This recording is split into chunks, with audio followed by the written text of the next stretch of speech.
show you how to mix the different colours in a typical wet beach scene. And I've got a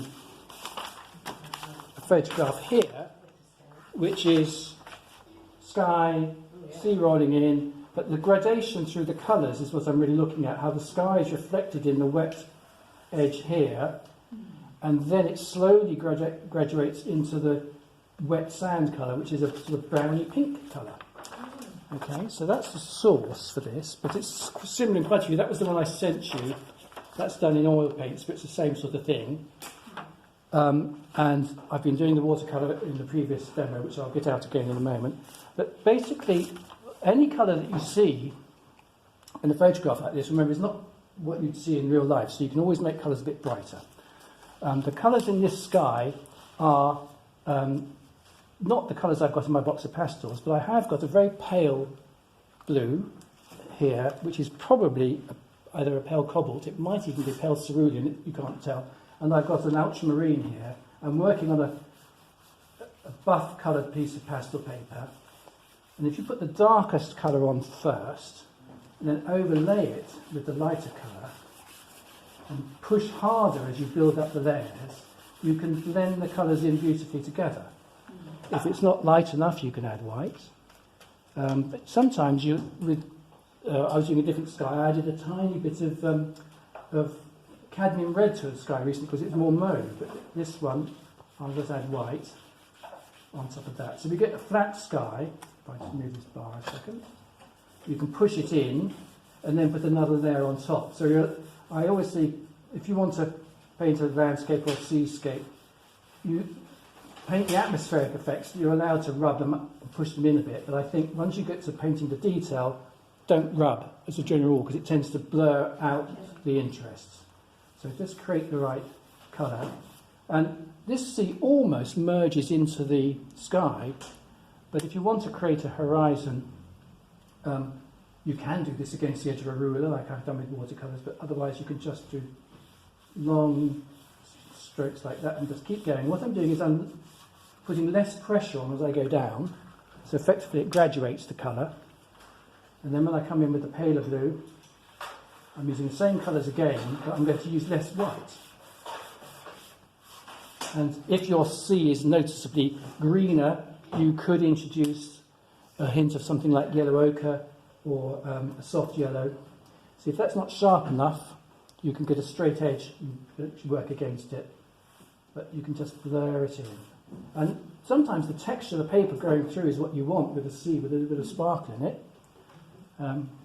If you want to add sparkle, you can put little flicks in with the pastel. And if I want to get a rolling wave, and I can't quite get it white enough, like that, not bright enough, the answer is to either brush away or rub away the relevant area in advance. Yes, I've got a putty rubber, and I can go into here, and if I'm persistent, to start with, it just smudges the pastel. It's not a very good bit of putty rubber, but I'll keep going. Roll it round. It smudges it, but if you're persistent, you can get through the pastel. I think what I'm going to do is get another rubber. So I just tip this over a bit so I can press on it. If I create a little gap with two torn bits of paper like this and hold it firm, I can then just rub through the gap. And the trick is to keep rubbing from one side to the other. Don't go backwards and forwards because you'll ruck up the paper. If you just go all the same direction, rub through the gap, there you go, a gap. And it's better to do this than to leave a gap in the first instance because this will give you a continuity through the wash of colours. And so once you've got your gap, then you can come in with your white, and obviously it'll be lovely and bright. And if you need to merge it, your finger is often a bit too clumsy to do something detailed, so the best way to control it is to use a paper stump like this, and then you can just soften that edge here and there. Leave a sharp edge on top of the wave and a softer edge on the bottom. And you can also use this for adding hints of other colour by rubbing the stick onto, a greeny colour or whatever. If you want to put in, so here's an emeraldy green, I can just take a little bit of colour off with the pastel stump and then push it into the surface, and it produces something quite subtle. So if you don't want to do direct colour, it's a way of doing it more carefully. So that's got the colour of the water. Again, I could layer that in a bit more. And this one, actually, I put a bit of mauve because of the, it was a different photograph, but this is a lovely colour to add in. But what will happen is the last colour you use is going to be the colour that controls it. So be careful with that. If you want to put in strong colours, put them on earlier and then come back to pale colours. But the trick of this is to get it to go paler lower down. So I'm adding my pale blue lower down, graduating it in. And now I want to merge this into the beach colour. So I'm going to go the pale blue on its own, without the dark blue, but put a bit of white. And again, pressure is what's controlling this graduation. Strong pressure where I want to push it into the paper, weaker pressure where I graduate it. Now for getting this beach colour, we're looking at colours like, there's another one here, we've got these browny pinks, depending on which source photograph you're working from. And there are more creamy pinky colours, but basically I'm going to start by putting the brown in, and the brown in question is a reddish brick brown. It's probably light red or English red. So that's my beach. I'm just going to put it in lightly to start with. Quite rich. I'm going to put a hint of yellow into this, but I'm going to take a warmish browny yellow, so it's just going to give a bit more yellow to it. And now we'll make that paler with white. If you can't get white going on strong enough, sometimes putting a softer white will work. But the white is effectively blurring those colours together, and then you can use it to overlap with the colour of the water.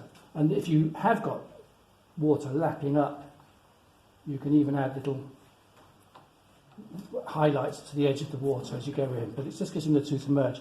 So now I want to produce, if I want to produce a little bit of extra reflection here, I have to go back to my pale blue, but because there's already a bit of brown on the paper, I only need one blue to produce some highlights of reflecting sky, plus maybe a little bit of white here and there if it's not coming up bright. If you want the colour brighter in the blue, by the way, you put the white on first and then put the blue on top. And then it helps keep the blue from mixing too much with the brown. So it's just a way of getting little highlights. So I'll just zoom in for that a bit more. Come in a bit closer on the camera so you can see the effect. But pastels are a very direct way of trying out your colours, plus you can identify your colours very quickly with pastels as to what works and what doesn't work. Is it too brown? Is it too blue or grey, for that matter? So I've got a greyer colour on the demonstration on the left. I've got a warmer, brighter colour on the right. Wet sands tends to go more purpley. So you can actually, you sometimes find adding purple. That's what I did on the left. And sometimes just hints of it. If I do this very, very lightly, I can just make the sand a bit wetter by stroking that colour on top and then taking the stump just to push that colour in and mix it with the colours underneath. And that effectively gives me some wetter sand just as it gets closer to the edge. So simple palette and controlling the effects. Okay.